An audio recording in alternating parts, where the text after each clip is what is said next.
Okay, so today I just finished this cutting board set. It's with walnut and maple stripes in between. And I'm just going to take you guys through the process of how I built this.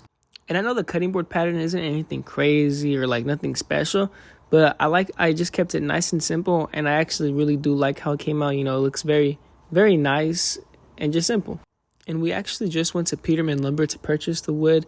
We got the walnut and maple boards. And then what I had to do was just use the miter saw to cut it. And right now you can see me just cutting up the strips, getting ready for the first big cutting board because I built them one at a time. I built the big one first, the medium, and then the small one last. And cutting boards are fairly easy to build. Like, it's nothing crazy. It's very simple. And so it really took me like a short amount of time to finish it up. So I'm chopping up these ones, and I wanted the first one to be actually like super thick as like the big one, medium, and small. And then right here I'm using the miter saw to chop down the pieces for the medium-sized one. And here we go, just cutting the strips again. Like, it's very simple and quick and easy. And I was actually kind of putting my finger on the line here when I cut the medium and small ones, because the way I cut them, I don't know how you explain it properly, and I'm not good at explaining things, but just know I put my finger on the line for this. I don't know why I would do that. I just wanted to get those thin strips for the medium and small one. But it was worth it because it ended up coming out looking good. But I probably won't ever do that again. And then right now we're just going to glue up.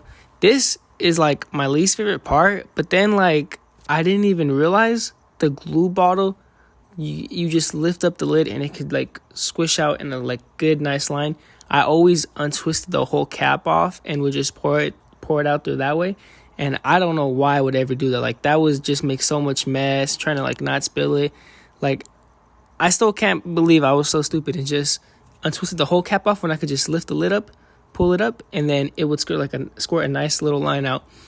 And yeah, I just finally did that for the first time this time, and I will continue to do that, and it was actually wonderful. So the glue up wasn't as bad. And with this glue up this time, I actually used paste wax for my clamps to stop that glue from hardening onto my clamps and like, you know, ruining it. And I don't know how to explain it or how it works, but it just ends up dodging that whole bullet, and no glue will dry on your clamps. And I just like the fact that it does that. That was overall one of my best purchases, so my clamps will stay good and clean. We got the cutting board. I know it's nothing crazy, but I'm just trying to make it nice and simple. So we just got a little two-stripe pattern, but oh shit, there's a wasp. All right. But basically, there's like a little wobble, kind of a little more than a little wobble. It's like a little more than a little wobble, but I'm praying that this works in my favor and it doesn't come out all wonky.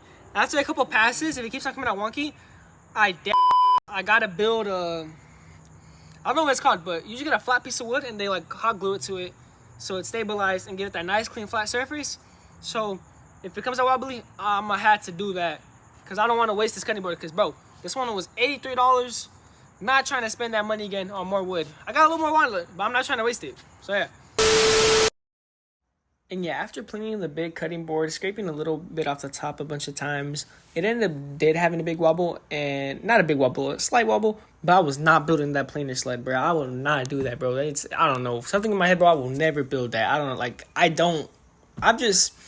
It's probably because I just like doing stuff the fast way and easy way instead of like taking more time and doing it carefully so it comes out good. I just like rushing things. So that's why, bro, I'm never going to build that planer sled unless I really, really, really need it. But like, I've always thought I really, really needed it and never did it, ended up building it.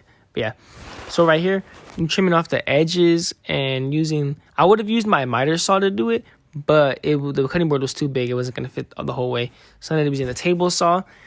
And then I'm routing it right here, and I ended up buying a chamfer bit, so it gave a nice like edge that I never built on a cutting board before. So I thought that was really nice. And then right here, we're just going to glue up the second cutting board. Nothing too crazy. It's just going to be like a little smaller one. Same style and everything. And oh my gosh, I was so happy I put that wax paste on my clamps, because even after that cutting board, there was no glue ups. And I was like, okay, let me like glue up again. Let's see how it comes out.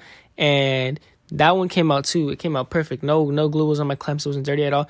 And I think I'd said around like 5 to 6 months or 3 months, a couple months, then you apply more wax paste. But I'll keep on not doing it. I mean, I'll keep on like waiting until I see if there's actually glue hardening on it, then I'll apply more.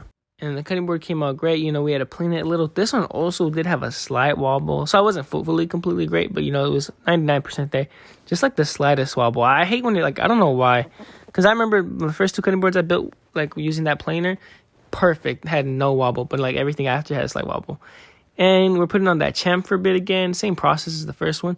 And I really do like how the chamfer bit made that, like, nice little edge over. Like, it just looks, I really like it. I think it looks great. And right here, we're working on the last cutting board, the tiniest one, cutting out all our thin strips. It's the same thickness as the middle one, but those 2 are like way thinner than the big one. But they're the same thickness, the medium and small one. So we're cutting out the thin strips again.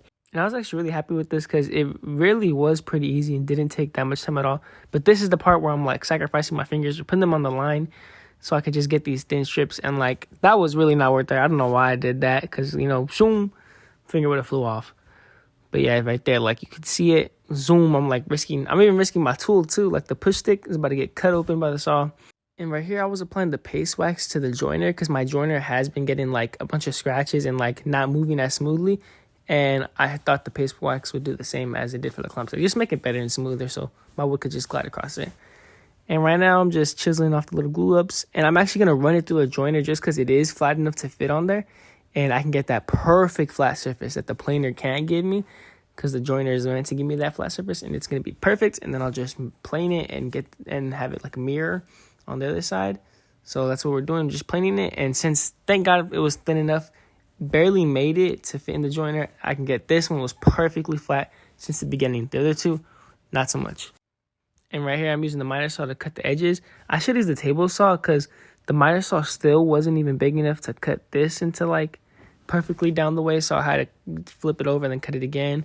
But I'm using the new router bit. I really do love that. I think I might use that for all my cutting boards now, just because I personally like that the most. And right here, I had to sand off those little edges that got missed from the miter saw. And finally, after the final part, we just had to sand away. And I ended up using 60 grit, then going to 120 grit, then going to, I think it was 300 grit. I'm pretty sure it is. Or it's like 270, something like that. But, because those are the only grits I have, so I just jump. And I sanded all of that and hit it with some water to raise the grain to sand it again. So, like, you know, when they first wash it, it's not all rough and all, like, bad. So it still gives, like, a nice little smooth over. And, yeah, it was actually able to sand it, like, okay, decent speed, decent, like, pace. The only thing that sucked was the chamfer bit. It would give it a nice edge over, but if I try to sand that down, like, it would ruin that sharp, clean look.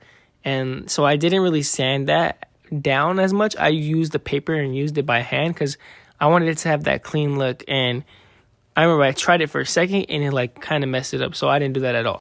One eternity later. And after all that, I finally got to do the best part and just oil the cutting boards.